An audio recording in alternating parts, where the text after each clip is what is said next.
I made my game look insane, but it was still straight up unplayable. So I went through and fixed every bit of jank I could find and turned Hypersearch into something that actually feels great to play.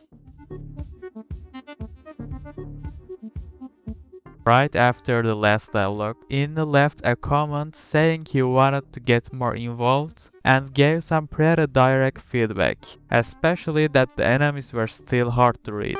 I ended up setting up a Discord server and he jumped in right away.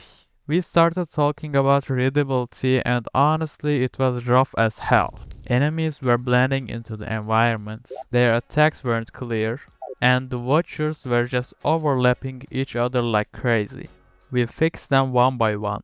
I added a subtle emission to make them stand out more. Gave the remnants a quick lunge when attacking and footstep sounds because they were literally jump scaring me. But after adding the lunge, they got scared and started fleeing, which was low-key hilarious. For the watchers, I added a charging animation, a new meat projectile with a trail, and made them keep some distance to stop the overlapping. By the way, if you also have feedback and want to be part of the development, I opened a small Discord server like I said. We are only around 9 people right now, but it's a chill and genuinely helpful place. Link is in the description.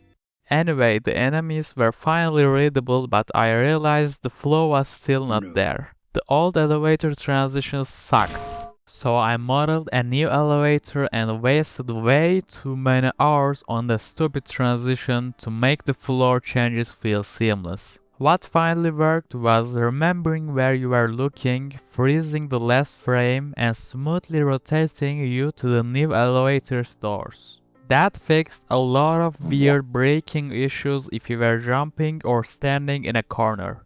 Then the legs in the camera started to annoy me. They just look stupid, so yeah, I did what had to be done.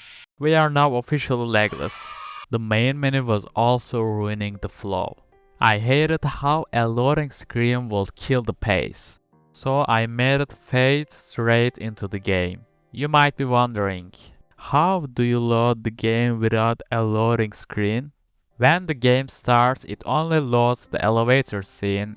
Everything else loads once you actually hit the start the run button. It's a small trick, but it adds a lot.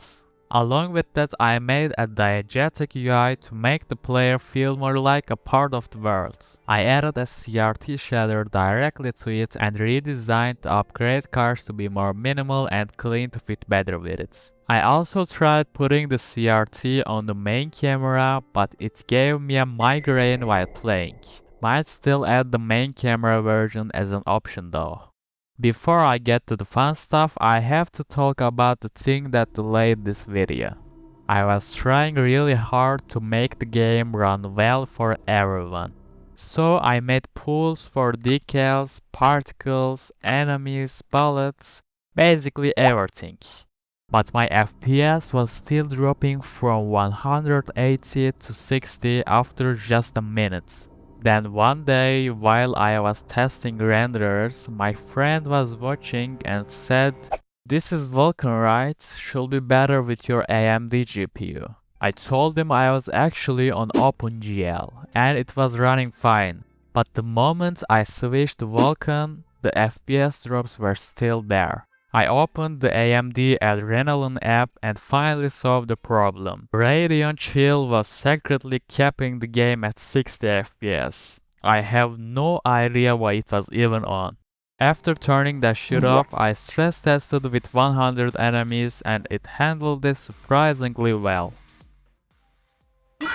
Oh, and there was this bug in the settings menu where you could still see the game behind the transparent backgrounds. When I changed FOV and downscale, it gave a perfect live preview, so I just kept it and turned the bug into a feature.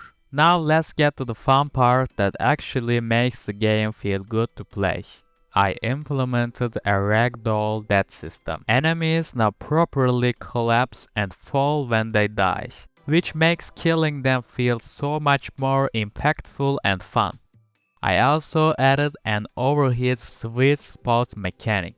When your heat is in that perfect sweet spot, around 65 to 95%, your gun fires faster and does more damage. It makes managing heat feel skillful instead of just punishing. I'm still not sure about the 3-second lockout though. Probably will replace it with something else like an impulse or just a fire rate decrease. If you have any ideas, comment below. I reworked the weapons too. The SMG used to be basically a shotgun with a higher fire rate. Now it actually fires one bullet at a time and it finally feels like an actual SMG. Then there's the brand new enemy called Jank. He's a tank enemy with a bunch of glowing gems on his back. I tried a new texture style on him and I'm kinda obsessed with it. 100% I'll use this style on other enemies too. He has a ground kick that sends out a shockwave at range, and heavy knockback smacks when you get close. He feels like a completely different threat and I love it.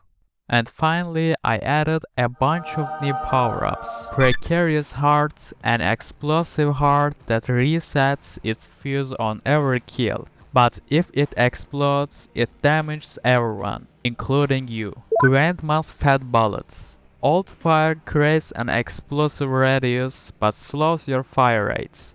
I really enjoyed making the icon for this one. Meat Skewer.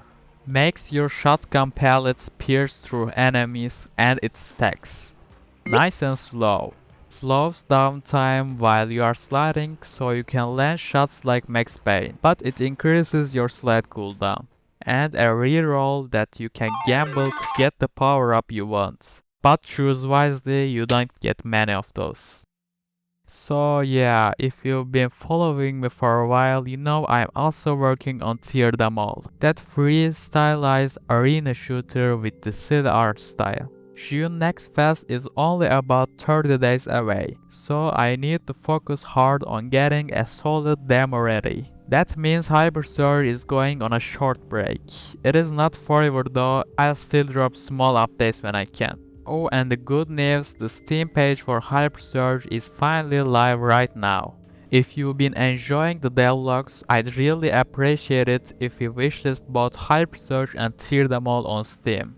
It helps a lot. If you want to follow development, give feedback or just hang out, come join the Discord. Link is in the description. And if you are enjoying these devlogs, consider subscribing. Thank you for watching and I see you in the next one.